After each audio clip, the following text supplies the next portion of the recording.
que era hopi fácil, dorico Aruba tem história que está bastante exitoso de turismo e nossa bounce back hopi desde a pandemia, 2023 está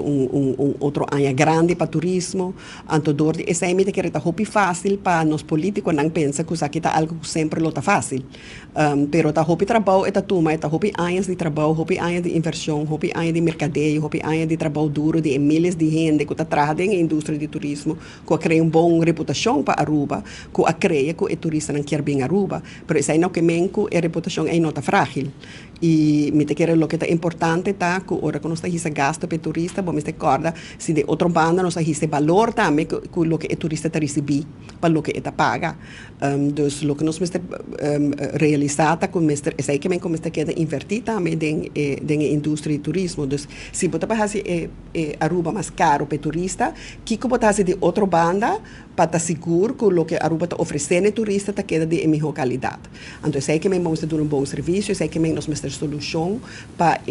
escassez de trabalhador que tem, por exemplo, para não por dar serviços sem trabalhador e mestre dar, por exemplo, incentiva para invertir, para porque invertir e crescer o produto mais bonita, de mais qualidade. A maioria de investment incentives abordo quitar desde o último